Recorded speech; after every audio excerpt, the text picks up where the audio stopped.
Sementes lançadas ao solo brotam, geram frutos e também novas sementes. Projetos e ideias podem ser como sementes, geram novas práticas e valores, crescem e se espalham, aos poucos muda a paisagem às vistas e ensaiam futuros alternativos.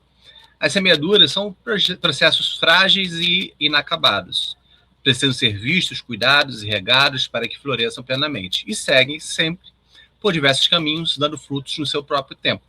No lugar da polêmica, precisamos de polinização, reconhecer as sementes e disseminá-las como experiências de futuros mais justos, solidários, conviviais e sustentáveis. O Semeando Futuros faz isso a partir de uma reunião de experiências e troca de diálogos, de saberes e de experiências Brasil e mundo afora. Estamos na terceira temporada, já tivemos 2 outras. Essa terceira está dedicada plenamente aos trabalhos de conclusão de cursos da ESIGS, da pós-graduação em Economia Solidária, Inovação, Gestão Social, que é uma realização da Universidade do Cariri, Juazeiro do Norte, Ceará, com o CNAM, Conservatoire National des Arts et Métiers, tendo o Ateliê de Humanidades como instituição parceira, associada. Convido vocês a conhecer as atividades das ESIGs, também o próprio acervo do Semeando Futuros, e as atividades em geral do Ateliê de Humanidades, que é uma instituição em rede de livre estudo, pesquisa, escrita e formação, que também tem editora, Ateliê de Humanidades Editorial. Todas essas informações sobre as ESIGs, sobre Semeando Futuros, sobre o Ateliê, estão no ateliêdehumanidades.com, no site. Vão lá e acompanhem a gente, siga-nos na nossa rede. Vamos, então, começar a nossa conversa hoje. Chamo aqui o pessoal, Jussara, Denise, Nathalie, Renato. Olá, pessoal, tudo bem? Tudo bem. Tudo bem. Boa tarde, tudo bom? Boa tarde. Então, vamos conversar hoje, é um episódio dedicado ao tema da educação. O tema da educação em economia solidária, educação e associacionismo e gestão social, essa que vai ser abordado em diversas perspectivas. Vamos primeiro situar as pessoas sobre o que seria isso na educação social, educação popular, a relação de educação e economia solidária. Você começaria, Denise e Nathalie, pode começar a falar um pouquinho? Oi, gente, boa tarde, tudo bem? É uma pauta bem importante, né? Nós estamos aí desenvolvendo, nós estamos em ação com o projeto do papel do educador social na promoção da inclusão por meio da economia solidária e da educação popular. E sabemos que essa pauta da educação popular traz uma metanoia, né? Uma mudança de mentalidade baseada aí em uma pedagogia política, no diálogo, na transformação, na autogestão, né? E falando também da economia solidária como algumas ações de autogestão, justiça social, cooperação. Então, são pautas hoje cruciais, particularmente para o meu dia a dia, né? Pode. Nathalie, gostaria de complementar alguma coisa da Denise? Gostaria, porque acho que educar é compartilhar caminhos, é modificar pessoas, né? Modificar realidades. É um ponto muito importante, que é uma ideia que destaca, que naturaliza, né? Que te deixa de ser individual e passa a ser a nós. Passa a ser um conjunto de ideias, de relação de comunidade, cultura organizacional. Beleza. Jussara? Eu também quero acrescentar no que as colegas falaram, a importância da gente trabalhar o coletivo, né, na educação, tendo o diálogo como base, né, assim como a proposta freiriana, a questão da conscientização. E nos pesquisas que a gente fez, a gente vê isso, né? Como existe essa importância e essa preocupação, né? De tratar essas questões da educação também como um ato político. Ótimo. E Renato, complementaria alguma coisa? Sim. Falar um pouquinho de educação, né? Quando traz esse tema educação, e quando eu fui entender um pouquinho de economia solidária, sociedade, né? Foi uma oportunidade mesmo de crescimento e de expandir o meu conhecimento, né? Então, é uma experiência formativa de grande valia para mim. A educação, ela transformou a minha realidade de um cara da roça, de que a perspectiva era muito pouca na questão da evolução da educação. E aí, quando eu tive a oportunidade, né, de vir para essa pós, de entrar nessa pós, foi justamente trazer um pouco desse entendimento de comunidades, né, vulneráveis, ou comunidades que têm um potencial, mas que não é desenvolvido, ou que não é estudado, ou que não é orientado para um crescimento. Então, a educação, ela é uma base fundamental, e é o que eu vou trazer dentro do meu tema aqui um pouco, né, como discussão. Beleza. Então, tratando exatamente dessa questão do tema, a gente está aqui diante de 3 trabalhos. O trabalho do Francisco Renato Ferreira, que acabou de falar, é Educação Popular e Emancipação das Comunidades Tradicionais do Ceará, interfaces entre projetos culturais coletivos e economia criativa. A gente tem o trabalho da Jussara, que é Jussara Santana Alves, Rede Sinapse e Economia Solidária, um relato de experiência e gestão social. E o trabalho da Denísia Santos da Silva e Nathalie Pereira Souza, que é o papel do educador social na promoção da inclusão de jovens e adultos em vulnerabilidade por meio da economia solidária e da educação popular, que é um relato de experiência sobre o projeto Mão Solidária em Feira Santana, Bahia, terrinha onde eu não nasci, mas cresci e me formei, né? Ela que me educou, Feira Santana, a princesinha do sertão, ou a princesinha dos olhos d'água, né? Vamos, então, para tratar um pouco do trabalho da Denise e da Nathalie, qual de vocês pode apresentar, por favor, inicialmente? Como o professor ele mencionou, né, o nosso trabalho tem um tema sobre o papel do educador social na promoção da inclusão, por meio da economia solidária e da educação popular, um relato de experiência, né, um relato de experiência de projeto, a qual eu e Nathalie fazemos parte, e ele tem um recorte ali bem para o social. Ele é desenvolvido hoje o Mão Solidária, eu estou até com a blusa aqui hoje, na camisa. Mãos Solidárias, processo de alfabetização de jovens e adultos e idosos nas periferias. Esse projeto está em 9 estados do Nordeste, e especificamente aqui na Bahia, está em Salvador, Feira de Santana e Vitória da Conquista. E a gente faz um recorte especificamente para a Feira de Santana, no bairro George Américo, onde atuo como coordenadora de turma e acompanhando ali 10 turmas, né?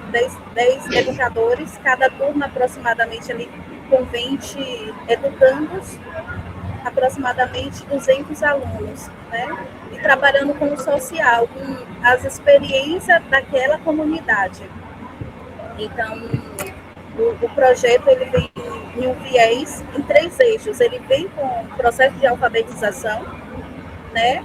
E faz um recorte ali com as consinhas solidárias, que é desenvolvido também através desses autores ali, desses educadores, e a horta comunitária, né?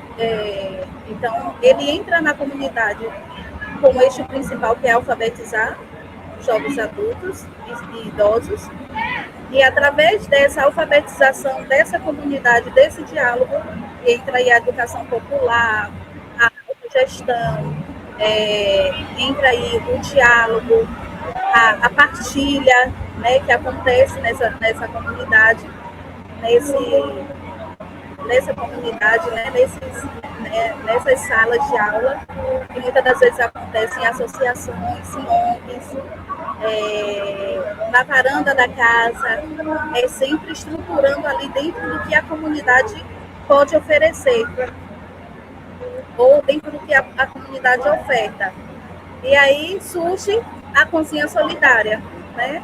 A cozinha solidária, ela surge distribuindo alimentos, né?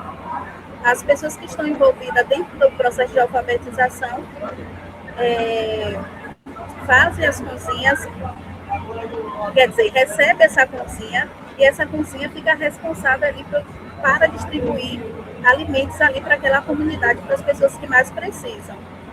E depois também tem as hortas comunitárias, que são terrenos emprestados, muitas das vezes da prefeitura, do estado, até mesmo de um vizinho que não está utilizando, e a própria comunidade utiliza daquele espaço para fazer o plantio de hortaliças, e depois fazem a utilização dessas hortaliças na própria cozinha ou para a distribuição na própria comunidade. Então, basicamente, acontece por esses 3 viés. E aí, eu sou coordenadora, e também no projeto, ele funciona de que forma? Então, o coordenador nacional, estadual, municipal, os coordenadores de turma, os educadores, que está à frente, está fazendo esse trabalho de ponta no processo de alfabetização, e os educandos. Aí tem os voluntários, os colaboradores, e aí pode ser as associações, a pactuação com algumas associações, ONGs, né? E quem queira agregar nesse processo de construção e de formação, de transformação ali social. Gostaria de complementar alguma coisa, Nathalie? Gostaria. A minha trajetória, né, com o projeto Mãos Solidárias começou na disciplina de Economia Solidária, onde a gente fez um grupo, e aí eu conheci o projeto em si. A colega Denise, além de coordenadora, ela é educadora, né?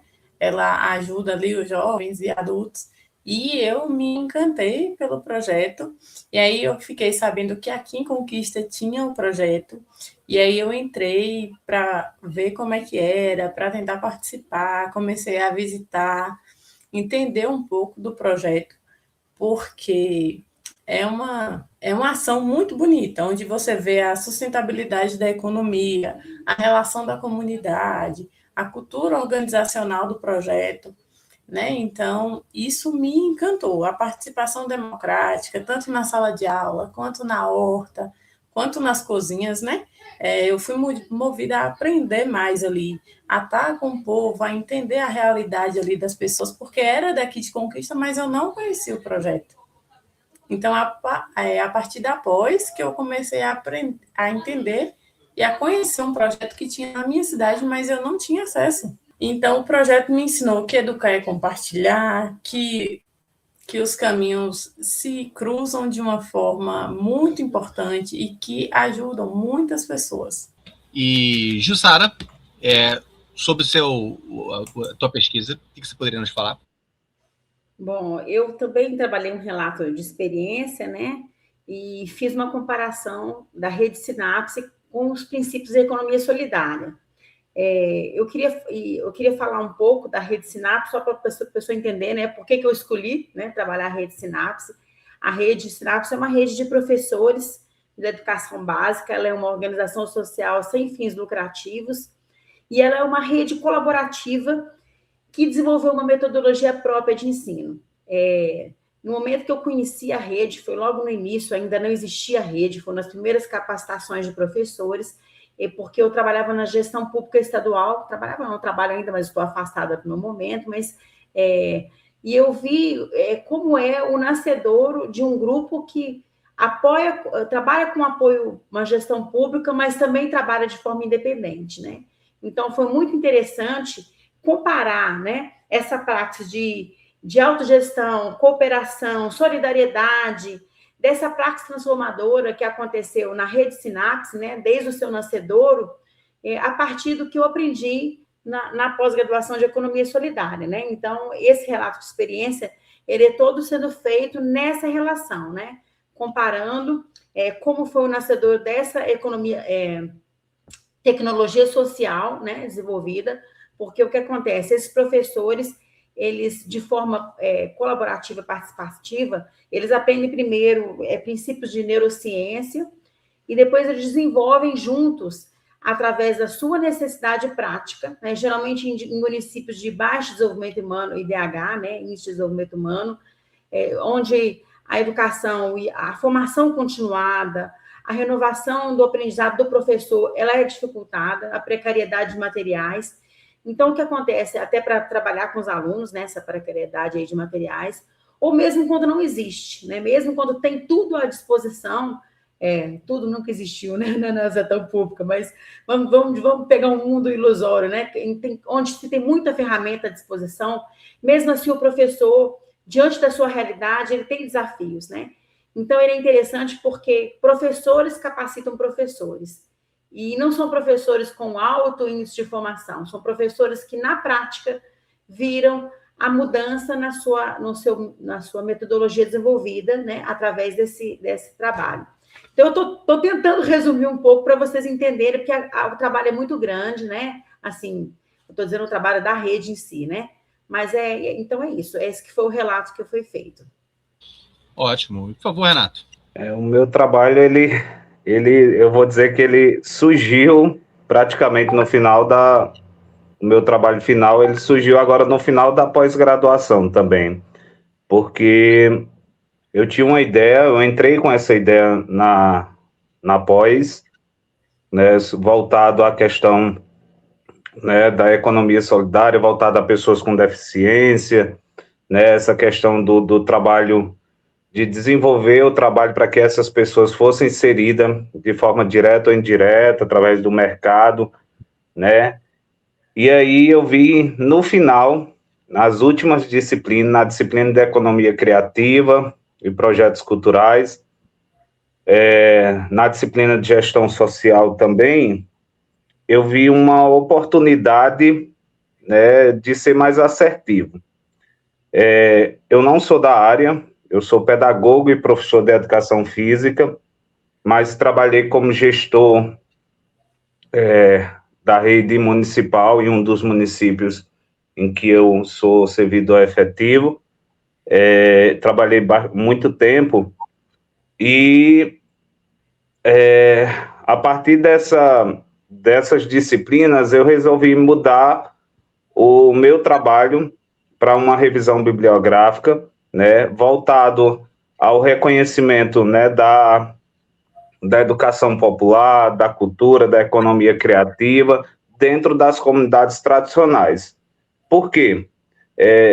Hoje eu sou servidor efetivo de 2 municípios, eu precisei solicitar desligamento de um agora por conta do concurso, por conta do Estado. E aí, mas são municípios que têm comunidades tradicionais, né? Um município tem 3 comunidades quilombolas, reconhecida agora em 2024, então bem recente esse reconhecimento e esse pertencimento.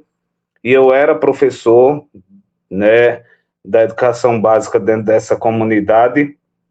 E outra comunidade é indígena, né, que ela já é reconhecida há um bom tempo.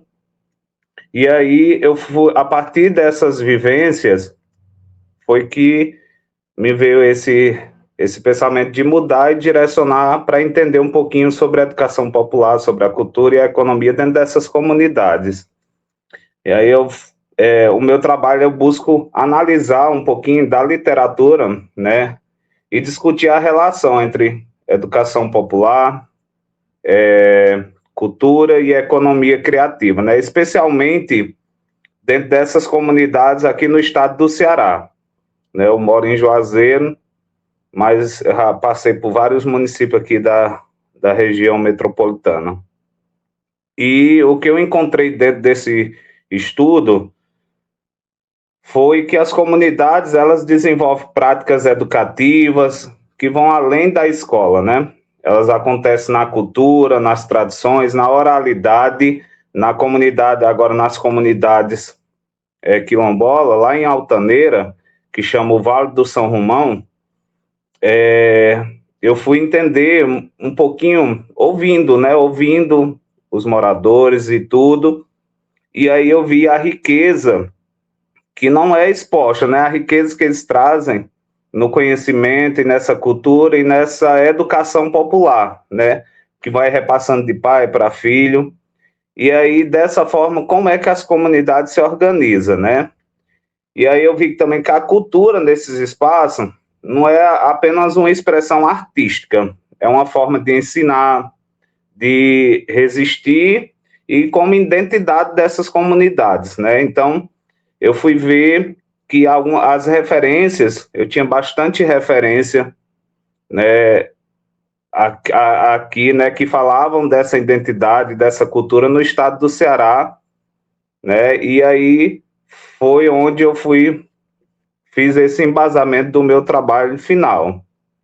E um ponto que eu considero um ponto forte, né, um ponto central desse meu trabalho, vem a economia criativa, né, que é o ponto de partida, a partir dessas comunidades, né, dentro do estado do Ceará, a partir dessa revisão como ponto para dar sentido ao meu trabalho, né, e a criatividade nesses territórios, né, não só nos territórios que eu conheço aqui, mas em todos os territórios, né, que trazem essa criatividade não apenas para competir, sim para existir e resistir.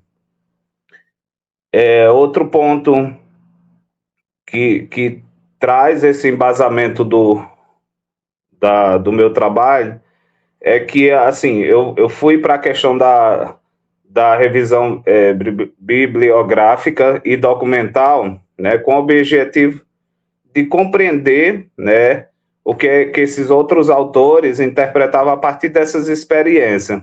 E eu não queria eu não queria medir dados, eu queria entender esse processo, essa visão deles. E aí, por isso que eu direcionei meu trabalho, já que eu não sou diretamente da área, né? E eu acho que é isso.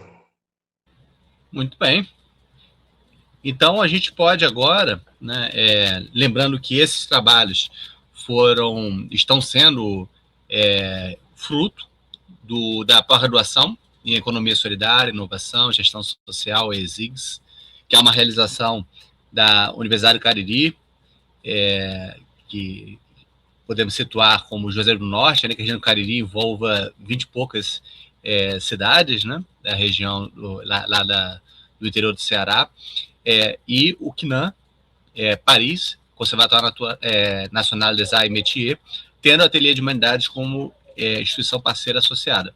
Também tem outras instituições parceiras.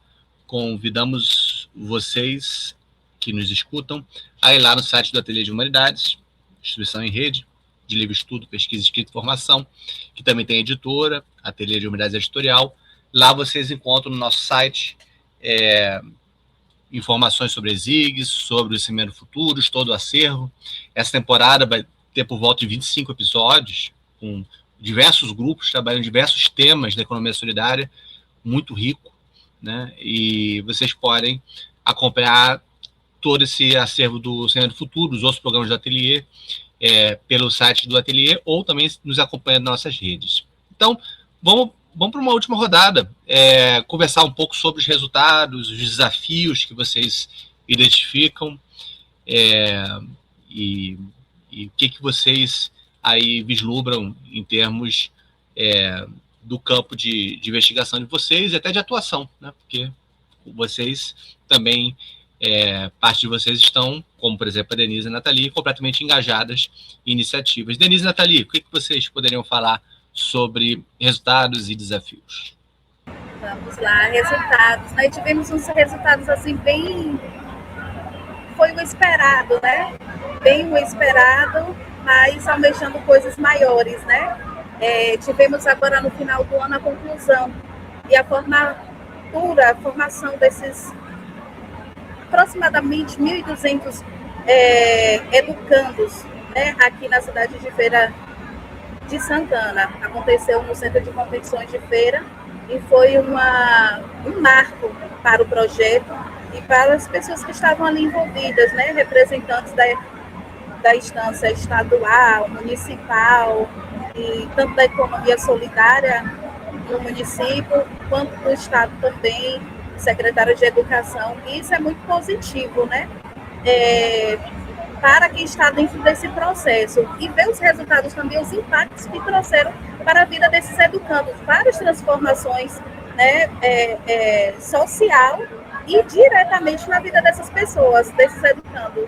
Pessoas que não foram alcançadas, né? Não conseguiram ir até a escola, mas a escola foi até a comunidade e conseguiu aí fazer esse processo de alfabetização dentro de 4 meses, né? Finalizando aí em 6 meses, num total de 6 meses. E é um método diferenciado, é um método vindo de Cuba, o Sim Eu Posso, é um método diferenciado. Os educandos que estão nessa ponta recebem uma formação antes de entrar no processo, antes de ir para a sala de aula. E agora, finalizando o projeto, a gente vê que foi muito prazeroso e de impacto assim, tremendo e satisfatório, né? Encontramos muitos desafios, né? Não vamos romantizar, porque o processo de educação na comunidade, principalmente nas periferias, é super desafiador. Então, trabalhar com o social, se você não tiver amor, né, e gostar muito, você acaba desistindo. E um dos desafios é o financeiro, porque uma das perguntas as pessoas que estão diretamente ligadas a esse projeto, elas recebem? Recebem. Uma das partes de recurso que veio da instância federal. Esse projeto foi submetido a um edital federal, ganhou esse recurso e é com esse recurso que eles fazem assim o pagamento, principalmente dos coordenadores estaduais, municipais e coordenadores de turmas e os educadores, né? E os educandos recebem o material, recebem também as merendas que chegam no certo período, né? E aí os valores muitas das vezes não eram suficientes, e aí entra o desafio. E aí entra o quê? Os colaboradores, as parcerias, né? E aí a gente tentou parceria aí tanto com a esfera estadual, aí vem as parcerias estadual, Secretaria de Educação Estadual, Municipal, as associações, as ONGs, para que possam também nos ajudar nessas questões, né? Para os materiais que a gente não conseguia ali abarcar, e o recurso não conseguia abarcar. Entra também os voluntários, como o Nathalie, tanto na questão administrativa, como de visitas em loco dessas unidades, dessas oficinas, para acompanhar, fazer os relatórios, ver que realmente essa ação é efetiva, está acontecendo, está no campo, e que os atores ali estão envolvidos, né? Os desafios, eu acho que eu vou te fechar como o principal é o financeiro, né? Os desafios também de parcerias, principalmente também na instância municipal e estadual, né? E também de divulgação, porque poucas pessoas conhecem sobre o projeto, né? E o tamanho do impacto positivo que ele tem na comunidade ou até mesmo na cidade. Então, acho que o impacto pode melhorar, primeiro financeiro e segundo de divulgação dessas ações. Eu, como participante ali voluntária, eu senti muita falta da questão da divulgação, né? Como Denise disse, porque eu sou da cidade de Vitória da Conquista e eu não conhecia o projeto. Eu passei a conhecer através da pós e tal. Então, eu acho que se fosse mais divulgado, se tivesse mais divulgações, a gente receberia mais apoio, mais recurso e que poderia dar uma ajudada no projeto. O que eu aprendi muito participando ali na prática, nas visitas e tal, é que para todos o saber contínuo e a trajetória que a gente leva para a vida. É uma experiência que eu vou levar para a vida e é uma trajetória muito bonita e eu acho que por conta da divulgação e dos recursos ela não é tão vista como deveria, né? Agora, complementando a fala de Nath, e já indo para os finais, estamos em um encontro nacional, né? E aqui está o projeto. Aproximadamente umas 500 pessoas vieram do estado da Bahia para esse encontro nacional que está acontecendo hoje aqui no Recife, né? Impacto, o encontro nacional enrolei tudo, isso aqui vai ter uns cortes. Um encontro nacional de projetos ligado à alfabetização de jovens e adultos. E aqui está o projeto Mãos Solidárias, trazendo a evidência, né, e um pouco dos resultados do que aconteceu no campo aí no estado da Bahia. Então, eu não vi esse evento sendo divulgado, então carece de mais divulgação e principalmente enaltecer os pontos positivos que aconteceu lá na ponta. Eu acho que carece muito dessa divulgação, dessa visibilidade. Beleza. Por favor, Jussara. Bom, eu vou falar o resultado sobre duas óticas. Eu vou falar um pouco mais da rede Sinapse, né? Qual é o resultado que a rede teve nesses anos, e vou falar o resultado sobre, né, o meu aprendizado, né, com toda essa pesquisa. Sobre a rede Sinapse, ela começou em 2012, as primeiras ações, as capacitações que eu citei, né, que foram feitas, e em 2023 ela foi formalizada, né? Nesse tempo, as ações ocorreram praticamente no âmbito de escolas públicas, né, sem que isso implicasse numa dependência direta de políticas públicas, né? Então, mostra um pouco do protagonismo, né? Um pouco não, muito, né? Do protagonismo e da ação dessas professoras que capacitam umas às outras e aplicam esse método e o material que elas desenvolvem nas suas turmas. Então, como resultado deles, eu gostaria de destacar que eles, pelo menos na minha última pesquisa, né, no site da rede, pode ser que tenha aumentado, viu? Às vezes eu estou contando aqui, mas esse número já aumentou, mas 35 professoras se tornaram replicadoras, né? Uma professora que veio lá de uma comunidade rural longínqua, ela hoje ensina metodologia para outras professoras. Então, são 35 professoras que viajam pelo Brasil replicando. Então, um número interessante. Já foi aplicado em 54 municípios, em 7 estados brasileiros. Eu vou citar os estados, porque eu também estou na Bahia, viu, gente? Só que esse caso que eu cito da rede Sinapse, a formação aconteceu em Sergipe. Então, 7 estados brasileiros, começou em Sergipe, depois Maranhão, Minas Gerais, Ceará, Paraíba, Pará e Rio Grande do Norte. Enquanto a gente fala aqui, pode ser que eles já estejam em outro estado, né? Mais de 3.100 professores foram capacitados, né, formados na metodologia, desenvolveram seus planos de aula na metodologia, adaptaram o seu percurso para o dia a dia. 65 mil alunos foram impactados por esse trabalho, né, um trabalho de neurociência aplicada através de cartilhas que eles desenvolvem e materiais também, tá? Quem quiser mais informações sobre a Rede Sinapse, é redesinapse.org.br, tá? Agora, sobre o meu aprendizado, né? Eu queria falar o seguinte, que observar que tudo que é feito com uma comunidade, em que a comunidade se envolve ativamente, percebe-se a maior continuidade das ações, a maior possibilidade de vitória, de continuidade, né? Então, a gente vê que esse crescimento em tão pouco tempo, por isso que eu quis falar um pouco do resultado deles, né? Esse resultado em tão pouco tempo, isso mostra o quanto que não só depender de política pública, claro que política pública é importante. Eu trabalhei na gestão pública desde 2007, estadual, né? Numa Secretaria de Desenvolvimento Econômico, Ciência e Tecnologia. Então, a gente, enquanto apoiadores da Rede Sinapse, tinha um papel importante.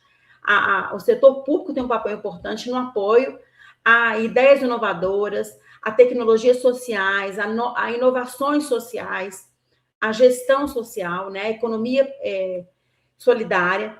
Não estou dizendo que o poder público não tem esse papel importante, ele tem um papel importante, tanto que na graduação a gente conversou várias vezes sobre isso, da necessidade de aumentar, né, essa aproximação, né, do setor público e das ofertas de políticas públicas adequadas às redes e de economia solidária. Mas o que eu estou dizendo é que também essa independência, esse saber fazer sozinho, esse saber buscar outras fontes de financiamento, né? Então, isso também para mim é um aprendizado, né? Hoje, quando a Rede Sinapse se abre para receber contribuição de CNPJ, contribuição de pessoas físicas também.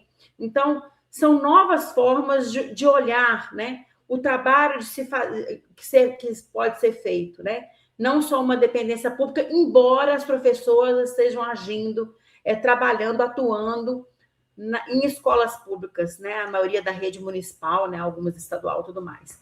Então, eu queria colocar sobre isso, e eu queria fazer um destaque, né? Como resultado do protagonismo local, né? Que sempre foi levantado, né? É feito um estudo também do diagnóstico do território, do local mesmo. Então, isso é importante, né?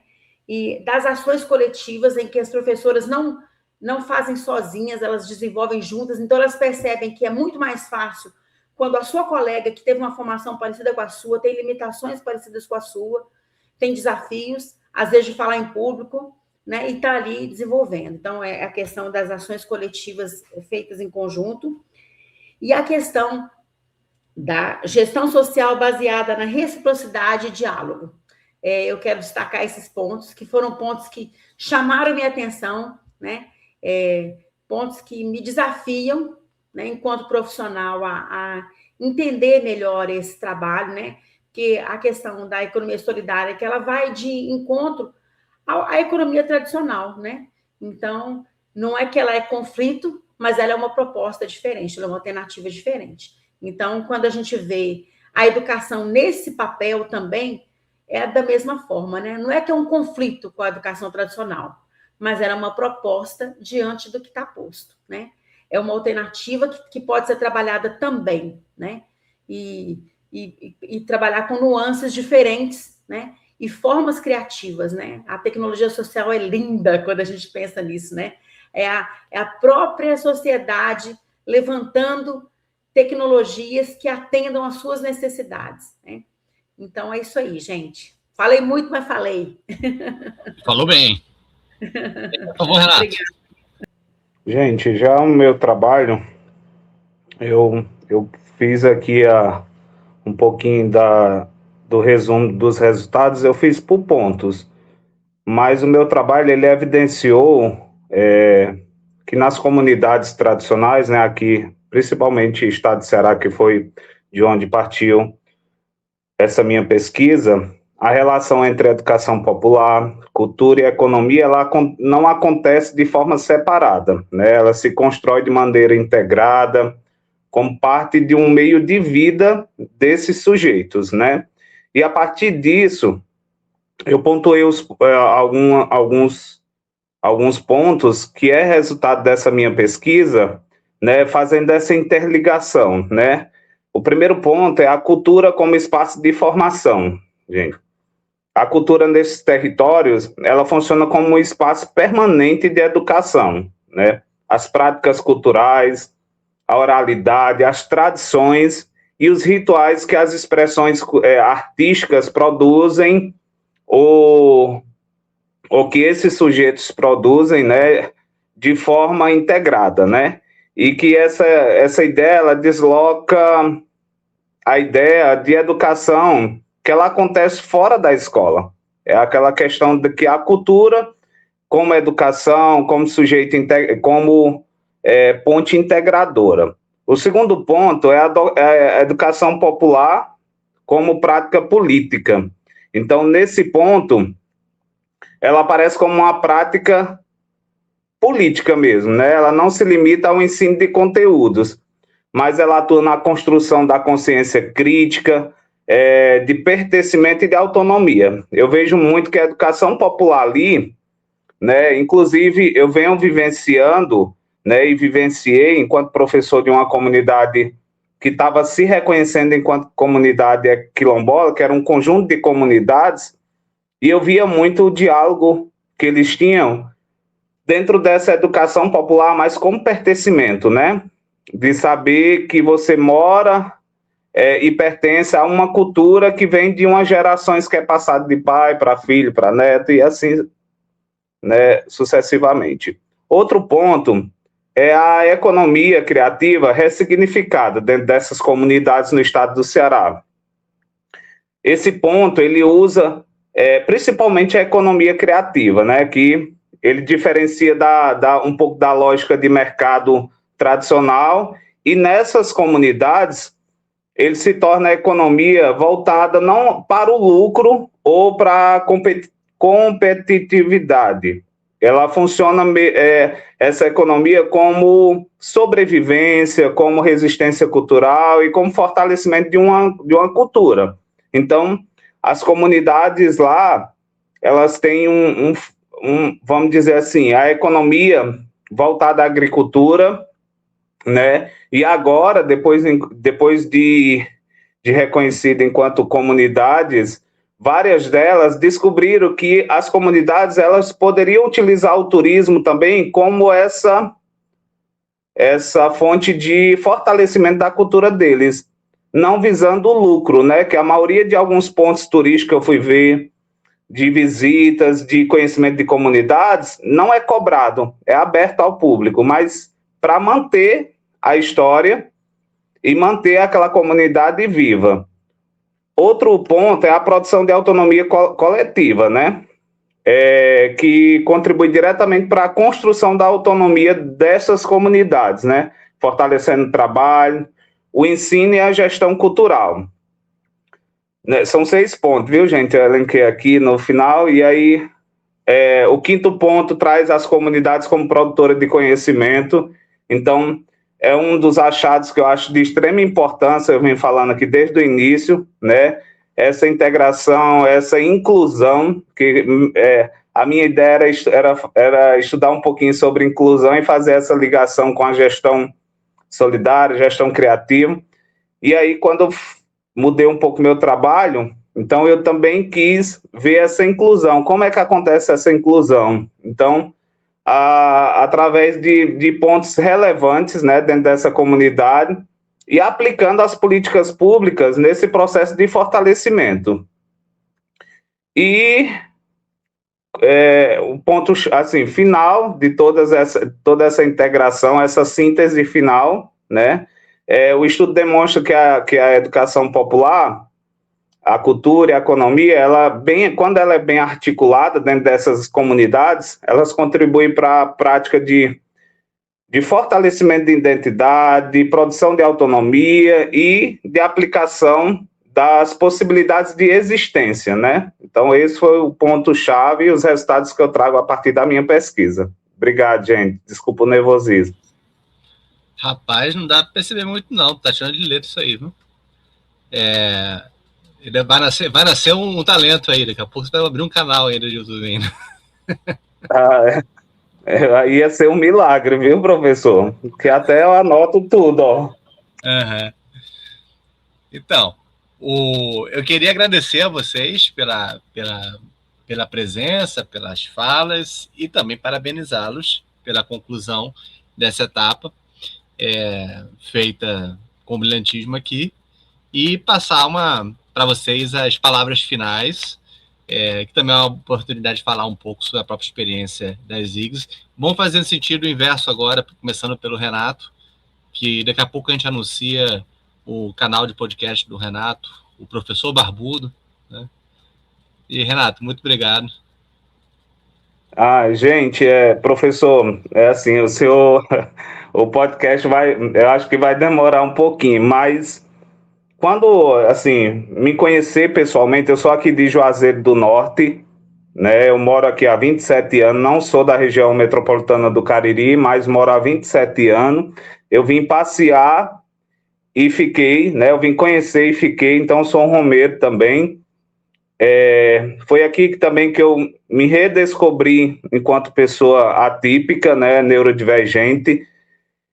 E, assim, eu sempre fui de desafios. E aí, quando eu vi que tinha aberto a primeira turma, né, na UFCA, aqui da minha região, né, e numa pós que vinha como inovador, eu digo, eu quero fazer parte, nem que eu sofra. E eu sofri muito, viu, gente? Demais, desde o início, né, me sentindo o patinho feio da turma, né, porque além das minhas limitações, ainda tinha a limitação do conhecimento também, porque eu não sou da área. Mas eu fui tentar a partir de... Olha aí, lá no final, nas últimas disciplinas, eu achei algo que casava com a minha realidade. Então, fazer parte desse processo, acho que vai me fortalecer e vai me instigar a buscar novos desafios, né?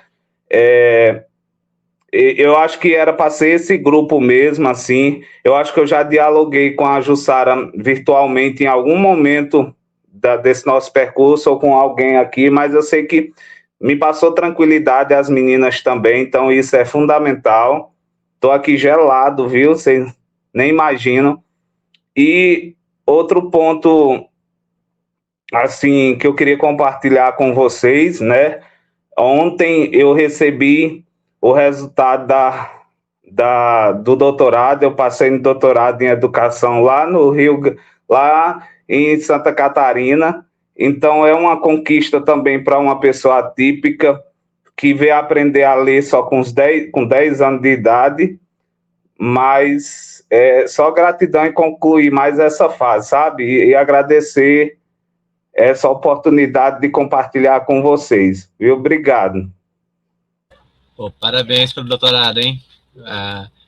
Feliz é a pós-graduação que recebe doutorando assim, com essa perspectiva que você já demonstrou aqui. Por favor, Jussara. Bom, mudou a ordem, mas eu continuei no meio, né? Olha, eu quero fazer um agradecimento a André, né, por ter nos recebido nessa sala, ao Ateliê de Humanidades, né, todo esse apoio na graduação, na pós-graduação, a gente foi bem amparado, né, e agradecer toda a equipe da pós-graduação, os professores, a minha orientadora, minha co-orientadora, Cirlane, que também, a orientadora foi Valéria, a co-orientadora foi Cirlane, o trabalho tão caloroso, tão amoroso mesmo, né, diante das dificuldades que a gente vem tendo, né, ao longo do curso. Todos nós tivemos algum momento de ficar pensando em desistir, né.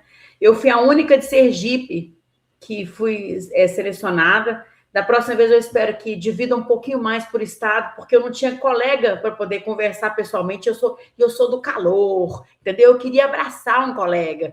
Tanto que eu fui no encontro dos colegas aqui na Bahia, que teve em Salvador. Pois isso que eu ia falar, tem que abraçar a baiana, né? Não tem jeito.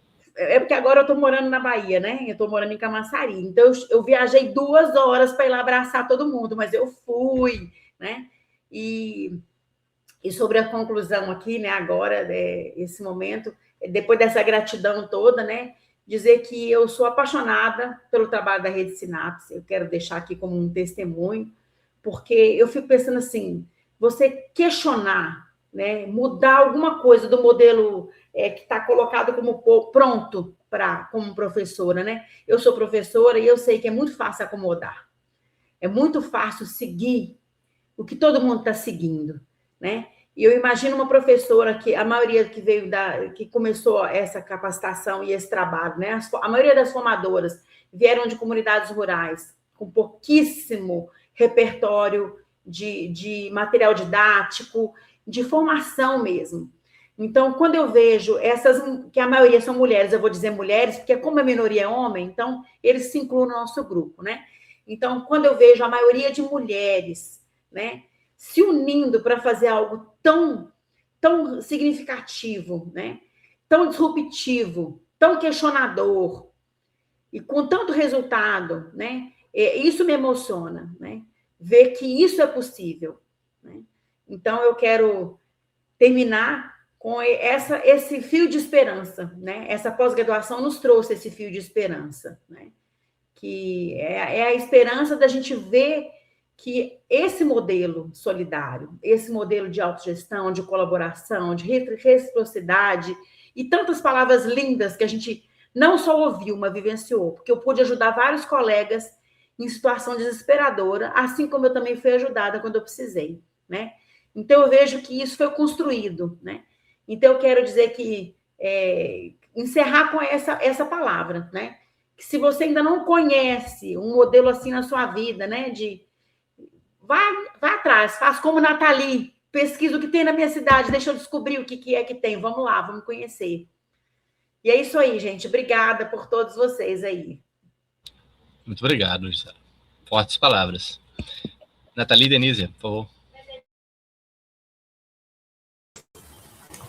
Eu quero agradecer ao programa, ao ateliê. Antes mesmo de ser selecionada, eu já seguia o ateliê, eu já tinha o grupo do WhatsApp, eu já acompanhava umas coisas, porque eu queria muito essa pós. Eu sou formada em economia, só que eu formei recentemente. Eu não tenho experiência nenhuma com a área solidária ou nada do tipo. Mas foi uma coisa que me encantou na graduação. Foi a parte social, né, da economia. Só que eu nunca tinha tido nenhuma experiência, nem nada do tipo. Então, para mim, foi transformador. A aula do professor André, eu acompanhava todos os sábados ali, quando a gente teve o roteiro e a gente botou em prática aquela coisa, foi muito legal. Então, eu só tenho a agradecer a Ademar, o nosso orientador. Ele é incrível, ele ajudou muito, ele ficava no nosso pé. Vamos, hoje é o dia de entregar tal coisa, vocês conseguem. Não, professor, se não der certo, a gente faz depois. Não, vocês vão conseguir hoje, não sei o quê. Ele deu um suporte, assim, ó, maravilhoso, mesmo com a correria, com o dia a dia, porque é uma loucura. Eu trabalho numa instituição privada, então meus horários é muito louco, às vezes eu trabalho até 9 da noite, às vezes eu trabalho até 7, e é aquela loucura. E aí ele, não vou deixar vocês desistirem, vocês vão concluir e tal. Então, eu só tenho a agradecer a Denise, né, que me apresentou o projeto, que segurou na minha mão até aqui, que eu falei, não, Denise, não dou conta, foi o que o Renato falou no início. Eu fiquei, gente, o que eu estou fazendo aqui? Todo mundo é professor, todo mundo tem alguma coisa, eu não vou dar conta. Só que... Um monte de doutor. Aí eu fiquei, como assim? Eu me senti, eu falei, não vou dar conta e tal. E quando eu vi todo mundo já era professor, já tinha um mestrado, um negócio, outro, eu falei, vixe, não vou dar conta. Mas aí a Denise me apresentou o projeto. Foi um amor, assim, à primeira vista no projeto. Meu pré-projeto era assuntos completamente diferentes, mas aí quando eu vivenciei, e foi o que a Jussara falou, fui atrás, eu não conhecia o projeto, e fui conhecer na minha cidade, fui tentar entender. Eu adorei tudo. Muito obrigada pela oportunidade.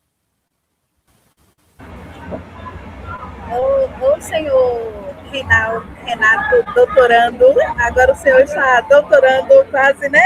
Vai fazer aí os processos, então. Então, gente, eu quero, assim, agradecer a Deus, né, por essa oportunidade. Como esse processo é tão importante para mim, eu falei, meu Deus, como é que eu vou conversar com o pessoal? E eu estou nesse evento, eu estou com tanta responsabilidade, como é que eu vou fazer isso? Mas como falar do social, falar desse projeto mexicano comigo. Então, agradecer a Deus por estar aqui. Quero enaltecer o trabalho do professor Ademar. Eu sentei com ele e falei, eu tenho várias limitações, eu não sei se eu consigo. Ele falou, você consegue. Então, ele foi a primeira pessoa que acreditou em mim quando eu não acreditei em mim, sabe? E isso é muito importante. Encontrar pessoas que acreditam, que vejam o potencial, que muitas das vezes a gente nem consegue enxergar, nem ver isso lá no início. E chegar aqui é, assim, de extrema relevância e importância para mim, enquanto profissional, enquanto ser humano, enquanto mãe, enquanto uma pessoa que acredita na educação popular. Então, enquanto uma pessoa que acredita na economia, nesse processo de autogestão, de construção de diálogo, sabe, de desconstruir para construir, de ver o potencial no outro, de acreditar que o outro é capaz, de que o outro faz parte desse processo chamado vida. Então, agradecer a todos vocês, né? Quando o Renato chega aqui com tamanha sensibilidade, tranquilidade, apresenta os desafios dele, que também é o nosso, Renato, desafio, a dificuldade de falar para as câmeras com outras pessoas, né? Então, assim, agradecer, obrigada por fazerem parte da minha vida, porque vocês, de uma certa forma, direta ou indiretamente, faz parte da minha vida, né? Do professor André, com tamanha leveza, tranquilidade, humanidade, sensibilidade, quebrando o gelo, sabe? Pegando os pontos ali, sabe? Cruciais para trazer para esse momento de diálogo, de partilha, né? Então, estamos falando do humano, do social, do diálogo, da autogestão e colocando em prática aqui, sabe? Então, é isso. Eu quero agradecer a Nathalie. Essa menina não fez eu desistir. Eu falei, Nathalie, eu tô com as coisas para fazer, eu não consigo. Ela, não, eu consigo, vamos lá. E também não desistiu, né? Fez as entregas. Nathalie, eu não tenho condições de dizer, calma, vai descansar, vai se cuidar, enquanto isso é importante. E eu não quero, sabe, gente, ser reconhecida não só apenas pelos certificados que nós vamos adquirir durante essa caminhada. Vai vir um mestrado, doutorado, pós-doc, sei lá o quê. Mas eu quero ser lembrada pelas vidas que cruzou o meu caminho e eu, de alguma forma eu pude contribuir, transformar, mudar. Esse vai ser o verdadeiro legado, sabe? Quando eu olho para as minhas filhas, eu tenho 3 filhas, uma de 20, 13 e 6, e trazer ela para esses processos que eu vivo e que eu acredito. Eu vivo a educação popular, eu acredito na transformação, sabe? De vir de uma família desestruturada e que não tinha perspectiva nenhuma, e hoje eu estou aqui, né, com alguns certificados e poder fazer parte de transformações de outras vidas e ver assim, ó, você é capaz, como a Ademar fez mais uma vez na minha vida, você é capaz, sabe? Então, isso é muito bom, isso é muito plausível, isso é maravilhoso. Obrigado por esse momento, obrigado por conhecer a Jussara, o Renato, o professor André, a Nathalie, obrigado por esse momento tão especial. E eu não tenho palavras, a palavra que fica aqui é gratidão. Obrigado por compartilhar um pouquinho do amor de vocês através desses trabalhos comigo, conosco, tá? Eu desejo todo sucesso dos céus, de Deus para a vida de vocês, porque as coisas do mundo passam. Mas do Pai, do cósmico, dentro do seu crédito, dentro do que você acredita, eu desejo o melhor para a área pessoal, profissional, acadêmica. E é isso. E eu estou aqui, precisando de alguma coisa, é só gritar. Não sei como ajudar, mas eu estou disponível. Viu? Obrigada. Deixa eu só fazer uma observação. Tu disse que tem uma filha de 23 anos, Denise? 20. Ai, meu Deus. Eu tava jurando que tu tinha 23. Pois é, né? Ai, meu Deus. Compartilha aí qual é o produto aí que tu tá utilizando, porque... Ai, meu Deus. Gente, deixa eu só fazer uma observação que a Jussara, a Nathalie também fez, e as minhas eu esqueci, que foi agradecer aos meus tutores. Eu acho que parece uma coisa. Eu fui o cara que tive mais tutor. Foi a Anne, aí por problemas pessoais, a Anne se ausentou. Depois foi a Milena. Aí teve um negócio, aí trocaram a Milena pela Mônica. Aí teve outro negócio, trocaram a Mônica por outra, pelo Francisco. E aí depois foi a Cislane quem deu continuidade. Eu digo, ai meu Deus, é um negócio assim bem louco, viu? Mas eu não sei se era eles que estavam querendo se livrar de mim, mas a cada disciplina, professor André, eu dizia assim, tranca, eu não vou continuar. Tranca, vai, não quero isso não, eu tô ficando louco, né? E a cada aula de madrugada, porque para mim era de madrugada, que eu durmo cedo por conta da medicação, e aí tinha dia que ia até não sei que horas, e aí era assim. Então, só fazer essa observação que a Anne foi uma peça-chave lá no início para eu não desistir na primeira disciplina, porque eu me vi muito perdido. E a Mônica depois veio complementar também, mas queria citar a Cislane, o Francisco, a Milena, né? Os demais professores, o professor André, que riu da minha figurinha de obrigado, mas tudo bem, é assim mesmo, obrigado. Né, que é de jeito, já que eu não gosto de aparecer, eu boto a figurinha com minha cara, professor, entendeu? O engraçado é o professor barbudo, né? Figurinha, professor barbudo, com aquela barbona. Então, isso que eu falei, a persona já tem para um canal de podcast, já tem persona. Só Só criar agora o canal. Mas brincando, é claro. O bom é que você transpôs essa barreira e aqui estivemos. Muito obrigado pelo belo momento, pelas belas palavras de vocês. E parabéns pela conclusão dos trabalhos. Sigamos juntos. Estamos em rede e nos fortaleceremos juntos, semeando futuros. Muito obrigado, pessoal. Tchauzinho, pessoal. Muito obrigada. Tchau, gente. Foi quase um mestrado essa pós, viu? Foi quase um mestrado.